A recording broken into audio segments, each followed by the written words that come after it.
بسم الله الرحمن الرحيم. الحمد لله وكفى والسلام على عباده الذين اصطفى. أما بعد فأعوذ بالله من الشيطان الرجيم. بسم الله الرحمن الرحيم. يا أيها الرسل كلوا من الطيبات واعملوا صالحا.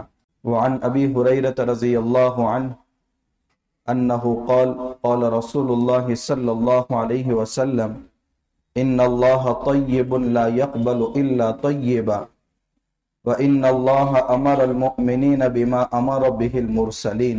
ثم ذكر الرجل يطيل السفر أشعث أغبر يمد يديه إلى السماء فيقول يا رب يا رب ومطعمه حرام ومشربه حرام وملبسه حرام وغذي بالحرام فأنى يستجاب لذلك.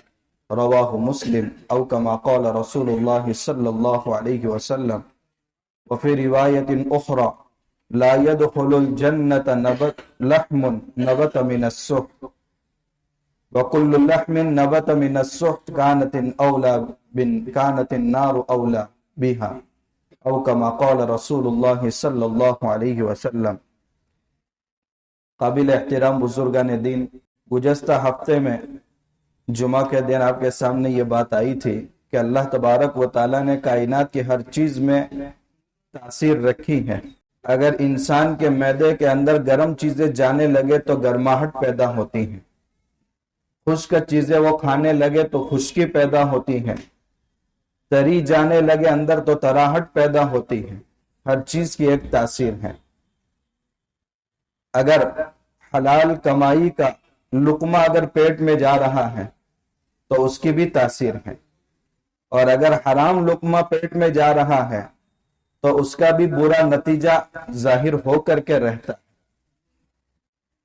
جو روایت حضرت ابو ہریرہ رضی اللہ تعالیٰ عنہ کی میں نے آپ کو پڑھ کر کے سنائی ہے، اس میں اللہ کے نبی صلی اللہ علیہ وسلم نے اسی بات کا ذکر کیا ہے کہ جب حرام لقمہ پیٹ میں جاتا ہے سب سے بڑی نحوست اس کی یہ ہوتی ہے کہ اس آدمی کی دعا قبول نہیں ہوتی. اس روایت میں آدھی روایت کا تذکرہ گزشتہ جمعہ میں کیا تھا. آپ صلی اللہ علیہ وسلم نے آخر میں فرمایا ایک ایسے شخص کا تذکرہ کرتے ہوئے جو لمبے سفر پر روانہ ہوا. انسان سفر پر جاتا ہے تو اس کی دعائیں قبول ہوتی ہیں، کیونکہ سفر چاہے کتنا ہی کمفرٹیبل کیوں نہ ہو لیکن مزاج کے خلاف کچھ چیزیں تو سامنے آتی ہی ہیں. حج کا سفر ہو، عمرے کا سفر ہو، علم حاصل کرنے کا سفر ہو، یا کسی کو خیر خواہی کی دعوت دینے کا سفر ہو، ضرور دعائیں قبول ہوتی ہیں. اور یہ شخص لمبے سفر پر نکلا ہے تو شکستہ حال ہے. اشعث اغبر، اس کے بال دیکھو تو بکھرے ہوئے ہیں لمبے سفر کی وجہ سے، اور اغبر جسم بھی پرا گندا ہو چکا ہے، دھول اور کپڑے میلے ہو چکے ہیں چپک چپک کر. اب اس آدمی کے اندر دعا کی قبولیت کا کون سا سبب نہیں پایا جا رہا ہے؟ سارے اسباب پائے جا رہے ہیں. تو اس کی تو دعا تو بطریق اولا قبول ہونی چاہیے. اس لیے کوئی سفر پر جاتا ہے تو ہم دعا کراتے ہیں، آپ سفر کے لیے جا رہے ہیں ہمارے لیے دعا کریں، کیونکہ مسافر کی دعا قبول ہوتی ہے. اللہ کے نبی صلی اللہ علیہ وسلم فرماتے ہیں وَيَمُدُّ يَدَيْهِ إِلَى السَّمَاءِ، اسی حالت میں شکستہ حال، شان فقیرانہ، حالت مسافرانہ، اور پھر اپنے ہاتھ آسمان کی طرف اٹھاتا ہے اور کہتا ہے یا رب، اے میرے پروردگار، یا رب، اے میرے پروردگار. دعا کے سارے اسباب قبولیت کے موجود ہیں، دعا مانگ بھی رہا ہے، مگر اس کی قبولیت میں ایک چیز رکاوٹ بنی ہوئی ہے. آپ صلی اللہ علیہ وسلم فرماتے ہیں وَمَطْعَمُهُ حرام، اس کا لقمہ حرام ہے، وَمَشْرَبُهُ حرام، اور اس کے مشروبات حرام ہیں، وَمَلْبَسُهُ حرام، اور اس کے جسم پر جو کپڑا اس نے زیبتن کیا ہے وہ حرام کا پہنا ہے. فَأَنَّا يُسْتَجَابُ لِذَلِكَ، اس کی دعا کہاں سے قبول ہوگی؟ تو دعا کی قبولیت میں ایک چیز مانے بن گئی، اور دعا کی قبولیت کے سارے اسباب موجود تھے مگر پھر بھی دعا قبول نہیں ہو رہی ہے، اس لیے کہ جو غذا اندر جا رہی ہے وہ حرام طریقے سے جا رہی ہے. تو حرام لقمے کا سب سے بنیادی اثر یہ ہوتا ہے کہ اس بندے کی دعا قبول نہیں ہوتی. اور بنسبت جب حلال لقمہ اندر جاتا ہے تو پھر انسان کے اندر ایک عجیب جذبات پیدا ہوتے ہیں، نیکیوں کی طرف دل مائل ہوتا ہے، نمازوں میں خشوع خضوع بڑھ جاتا ہے، تلاوت کا عجیب مزہ آنے لگتا ہے، اللہ کے نیک بندوں سے محبت ہونے لگتی ہے، اور آخرت کی یاد ہمیشہ اس کو ستاتی ہے.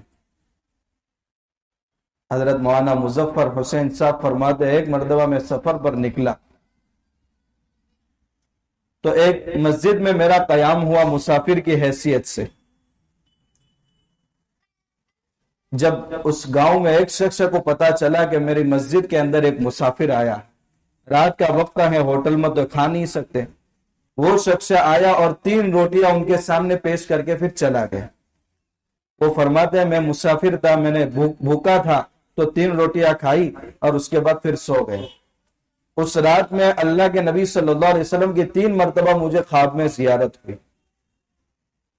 دوسرے دن بھی میں کسی وجہ سے نکل نہیں سکا تو وہی اللہ کا بندہ آیا اور 2 روٹیاں دے کر چلا گیا. میں نے وہ دونوں روٹی کھائی تو 2 مرتبہ حضور کی خواب میں زیارت ہوئی. تیسرے دن بھی وہ شخص آیا اور آ کر کہنے لگا یہ 1 روٹی ہے، آئندہ کل یہاں رکنا نہیں. تو میں نے اس کو روک لیا اور کہا اللہ کے بندے میں تجھے کچھ پوچھنا چاہتا ہوں. پہلے دن تو 3 روٹیاں لے کر کے آیا تو مجھے حضور کی 3 مرتبہ زیارت نصیب ہوئی. دوسرے دن 2 روٹیاں لایا تو 2 مرتبہ زیارت ہوئی.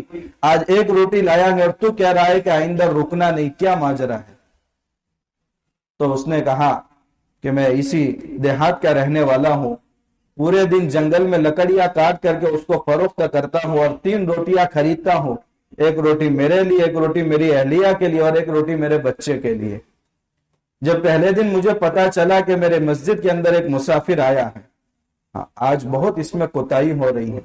مسجد میں اگر سفیر اور مسافر آئے تو کوئی کھانے کو پوچھنے والا نہیں ہوتا، حالانکہ قرآن میں سب سے بڑی تاکید اس میں کی گئی ہے وَلَكِنَّ الْبِرَّ مَنْ آمَنَ بِاللَّهِ وَالْيَوْمِ الْآخِرِ وَالْمَلَائِكَةِ وَالْكِتَابِ وَالنَّبِيِّينَ وَآتَى الْمَالَ عَلَى حُبِّهِ ذَوِي الْقُرْبَى وَالْيَتَامَى وَالْمَسَاكِينِ وَابْنَ السَّبِيلِ. راستے کا بیٹا یعنی راستے میں سفر کرنے والا جس کو مسافر کہا گیا، اپنے شہر میں اپنے دیہات میں وہ مالدار کیوں نہ ہو، لیکن جب سفر پر نکلا ہے تو اس کی خستہ حالی کی رعایت کرتے ہوئے اس کی ضروریات کو پورا کیا جائے.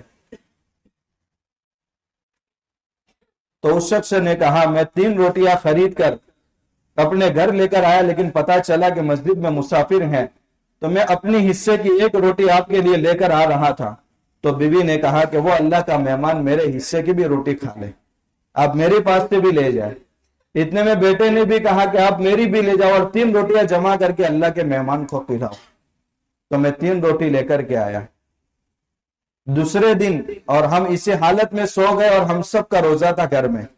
دوسرے دن میں 2 روٹیاں لے کر کے آیا، اس لیے کہ بچے کے روزے کی وجہ سے حالت نازک ہو رہی تھی، جس کی وجہ سے اس کے حصے کی روٹی میں نے اس کو دے دی.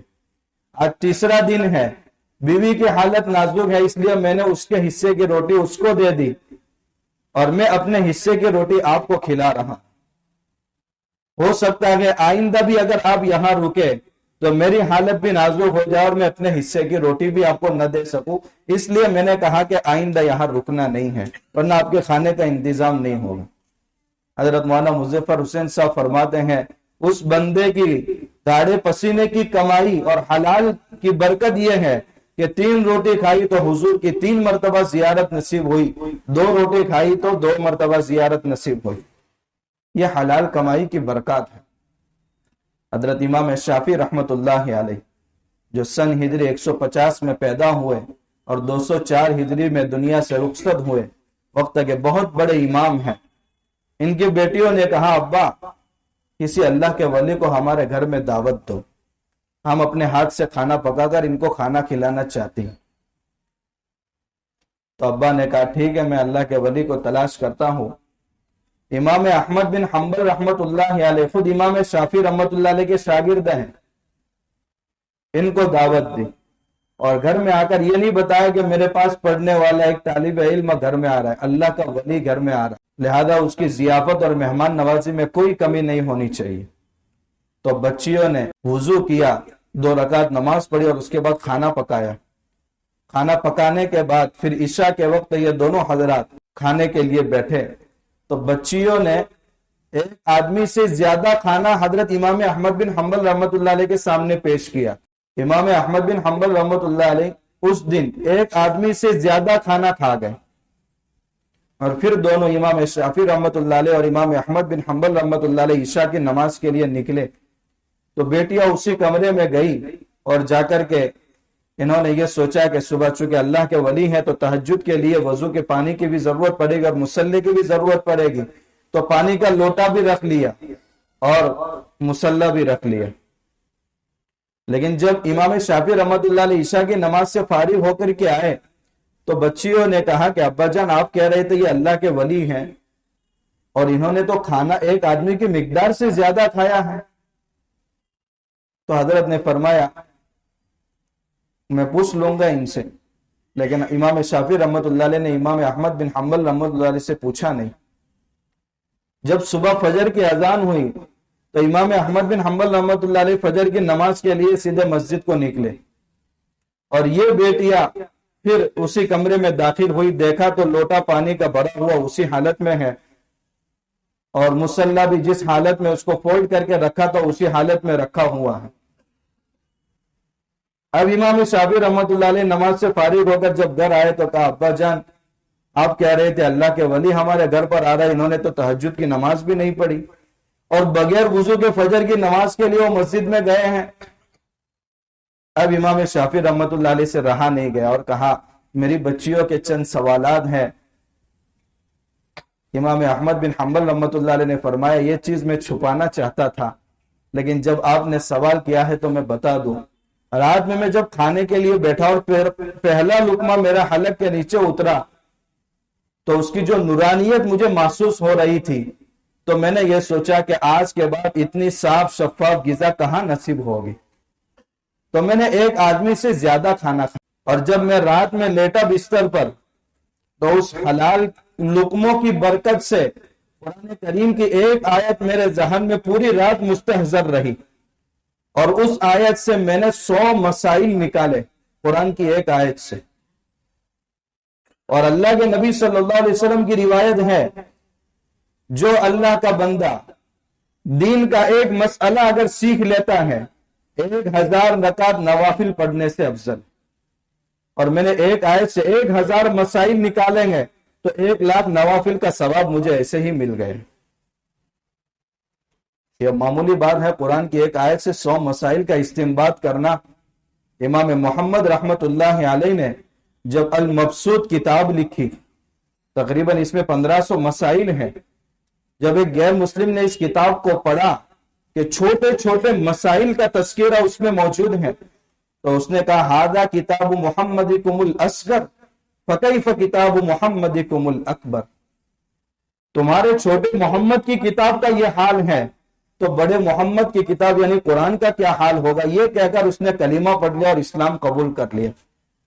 تو ایک رات میں قرآن کی ایک آیت سے 1000 مسائل کو نکالنا یہ حلال روزی کی برکت کا نتیجہ ہے۔ تو اگر انسان کے پیٹ میں اگر ایک حلال لقمہ جاتا ہے غیر محسوس طریقے پر اس کے اثرات پڑتے ہیں۔ باپ دنیا سے چلا گیا، دادا دنیا سے چلے گئے، لیکن اللہ نے ان کے اولاد میں ایسا بندہ پیدا کیا جن کو اللہ نے پوری دنیا کے لیے ہدایت کا ذریعہ بنایا۔ حضرت عمر بن خطاب رضی اللہ تعالیٰ عنہ کا واقعہ یاد آ گیا۔ رات میں گشت کرنے کی عادت تھی مدینہ میں، ایک گھر میں یہ بات چل رہی ہے ماں اور بیٹے کے درمیان۔ ماں کہہ رہی ہے کہ آج جانور نے دودھ کم دیا ہے تو ذرا پانی ملا لیں گے تاکہ پیسہ پورا مل جائے، تو بیٹی کہہ رہی ہے کہ خدا تو دیکھ رہا ہے اگرچہ عمر نہیں دیکھ رہے ہیں۔ تو ایک اللہ کا خوف ہے کہ ہم پانی نہیں ملا سکتے دودھ کے اندر اور کسٹمر کو دھوکہ نہیں دے سکتے۔ حضرت عمر رضی اللہ تعالیٰ عنہ فوراً اپنے بیٹے کا رشتہ اسی گھر بھیج رہے ہیں، اور انہی کی نسل سے عمر بن عبدالعزیز رحمت اللہ علیہ پیدا ہوتے ہیں، اور وہی خلافت کی یاد تازہ ہو جاتی ہے۔ کبھی وقت ملا تو انشاءاللہ ان کی بھی سوانح سنائیں گے کہ عمر بن عبد العزیز کون تھے رحمت اللہ علیہ۔ تو کہنے کا مطلب یہ ہے کہ جب حلال لقمے اگر پیٹ میں جاتے ہیں تو اس کے عجیب برکات انسان اپنی زندگی کے اندر بھی دیکھتا ہے۔ اس کے برخلاف جب ناجائز طریقے کے کمائے ہوئے لقمے جب پیٹ میں جاتے ہیں، سب سے پہلے فرائض میں کوتاہیاں شروع ہو جاتی ہیں، عبادتوں کی لذتیں چھین لی جاتی ہیں، نیک کاموں میں دل نہیں لگتا، قرآن کی تلاوت کیے ہوئے ہفتوں اور مہینوں گزر جاتے ہیں مگر کھولنے کی توفیق نہیں ہوتی۔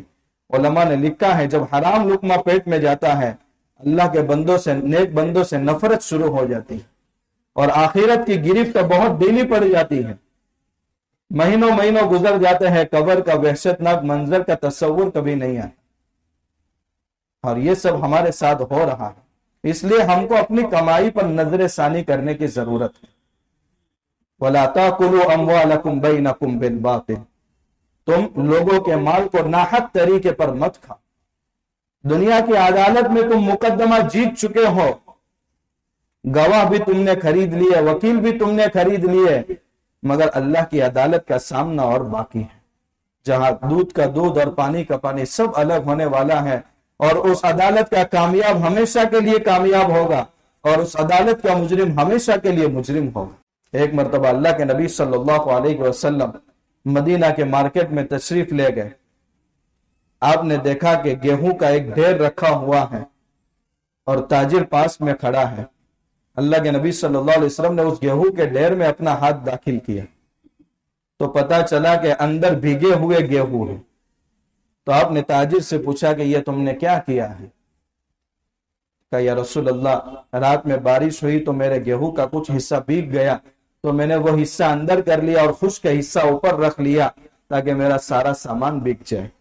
آپ صلی اللہ علیہ وسلم نے فرمایا من غشنا فلیس منا، ہماری جماعت کا کوئی فردہ کبھی کسی کو دھوکہ نہیں دے سکتا، اور اگر کوئی کسی کو دھوکہ دے رہا ہے تو وہ ہمارے جماعت کا فرد نہیں ہے، وہ دائرہ اسلام میں داخل ہونے کے قابل نہیں۔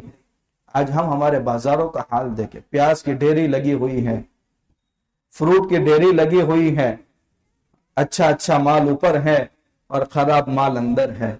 ہونا تو یہ چاہیے تھا کہ دونوں قسم کا مال الگ ہوتا، دونوں کی قیمتیں الگ ہوتی اور اس حساب سے اس کو فریق کیا جاتا اور بتایا جاتا کسٹمر کو کہ یہ میں مال کم قیمت میں اس لیے بیچ رہا ہوں۔ امانت دار تاجر کے جو 7 اوصاف احادیث میں بیان کیے گئے ہیں، اس میں ایک وصف یہ ہے کہ وہ امانت دار بھی ہوتا ہے اور اپنی چیز میں جتنی خوبیاں پائی جاتی ہے اس سے زیادہ بیان نہیں کرتا۔ آج اپنا مال فروخت کرنے کے لیے چیز کی حد سے زیادہ خوبیاں بیان کی جاتی۔ نعمان بن ثابت الکوفی رحمت اللہ علیہ، ایکسپورٹ امپورٹ کا کاروبار تھا ان کا بڑا، کپڑے کے بڑے تاجر تھے۔ ایک مرتبہ کپڑے کا تھان ایسا آیا کہ جس میں داغ اور دھبے لگے ہوئے تھے۔ اپنے ملازم سے کہا کسٹمر کو بتا کر کے ہی پھر فروخت کرنا، لیکن وہ ملازم اس کپڑے کو بغیر عیب بتائے ہوئے اس کو فروخت کر لیا۔ جب حساب لینے کا وقت آیا تو پوچھا کہ فلاں کپڑے کے تھان کا کیا ہوا؟ کہا وہ تو میں نے بیچ دیا۔ کہا کسٹمر کو تم نے عیب سے مطلع کیا تھا؟ کہا وہ تو میں بتانا بھول گیا۔ آج ہم میں کا کوئی ہوتا تو کہتا یہی تو ملازم ہے جو کتنی مہارت رکھتا ہے، جو مال بکنے کے قابل نہیں تھا اس کو اس نے بیچ دیا۔ لیکن حضرت نے اعلان کیا کہ اس کسٹمر کو تلاش کیا جائے اور اس کو 2 بار پوچھا جائے کہ یہ مال ہم نے بغیر عیب بتائے تم کو فروخت کیا ہے، اگر تم راضی ہو اسی حالت پر خریدنے کے لیے تو ہم بیچنے کو تیار ہیں، اور اگر بعد میں تم پر عیب کو اطلاع ہوئی ہے تو وہ کپڑا آپ واپس کر سکتے ہیں۔ انہی کمائی کی برکات انسان اپنی زندگیوں کے اندر دیکھتا ہے، اور جو مال ظلمن کھایا جاتا ہے وہ مال دنیا میں بھی ہضم نہیں ہوتا اور کبھی آخرت میں بھی ہضم نہیں ہوتا۔ ایک بزرگ فرماتے ایک شخص کو میں نے دیکھا پورا بغل سے ہاتھ کٹا ہوا، تو میں نے پوچھا یہ کیا معاملہ ہے؟ تو اس نے کہا کہ ایک مرتبہ ایسا ہوا کہ ایک غریب آدمی پیسوں کی شاندار مچھلی خرید کر اپنے بال بچوں کے لیے لے کر جا رہا تھا، اور چونکہ میرا ظالم پہلوانوں سے بہت گہرا تعلق تھا اس لیے میں کیسا ہی کسی پر ظلم کروں، مجھے کوئی پوچھنے والا نہیں تھا۔ تو میں نے اس کو کہا کہ یہ مچھلی بلا عوض مجھے حوالے کر دے. تو اس نے کہا کہ میں غریب آدمی ہوں, میں اپنے بال بچوں کے لیے خرید کر لے کر کے جا رہا ہوں. تو میں نے اس کو ایک تماچا رسی دیا اور اس کے پاس سے مچھلی ہڑپ کر لی. مچھلی راستے میں لے کر کے میں جا رہا تھا اور میری انگلی مچھلی کے منہ میں چلی گئی. تو مچھلی نے آہستہ سے میری انگلی کو دبایا. گھر میں جانے کے بعد وہ مچھلی میں نے کھائی, لیکن انگلی میں جو درد اور تکلیف ہو رہی تھی بہت خطرناک. جا کر کے ڈاکٹر کو دکھایا تو کہا کہ اس انگلی کو کاٹنا پڑے گا ورنہ یہ زہر پورے ہاتھ میں سرایت کر جائے گا. ڈاکٹر کے مشورے سے میں نے انگلی کو کٹایا, لیکن اس کے بعد پھر ہاتھ میں اور تکلیف شروع ہوئی. تو ڈاکٹر کے مشورے سے میں نے ہاتھ کٹایا. اس کے بعد کسی اچھے انسان سے میرا سابقہ پڑ گیا, تو اس نے کہا جس کے پاس سے تو نے ظلمن مچھلی ہڑپ کی ہے اس کے پاس سے جا کر کے معافی مانگ, ورنہ جسم کا ایک ایک عضو تجھے کاٹنا پڑے گا. تو میں اس اللہ کے بندے کے پاس گیا اور کہا کہ میں وہی شخص ہوں. جب اس نے میری حالت دیکھی تو وہ آپ دیدہ ہو گیا کہ یہ کیسے ہوا. کہا میں نے فلاں دن آپ کے پاس سے وہ مچھلی ہڑپ کر لی تھی, کہ آپ نے اس وقت کیا کیا تھا؟ کہا میں نے اس وقت صرف اللہ سے یہی کہا تھا, یا اللہ میں غریب ہوں, میں کمزور ہوں, یہ ظالم ہے, پہلوانوں سے اس کا تعلق ہے, اس نے اپنی طاقت کو آزمایا ہے, آج تو اپنی طاقت کو آزما. تو اس نے کہا کہ اللہ نے تیری بددعا کے نتیجے میں میرے اوپر کیا طاقت آزمائی ہے تو دیکھ رہا ہے. آج ذلیل کر کے مجھے تیرے دربار پر لے کر کے آیا ہے اور میں معافی مانگنے پر مجبور ہوا, آپ مجھے معاف کر دے. اس اللہ کے بندے نے معاف کر دیا. لیکن یہ جب ناحق آیا ہوا مال جب پیٹوں میں جاتا ہے تو اس کے برے نتائج انسان اپنی زندگی کے اندر بھی دیکھتا ہے.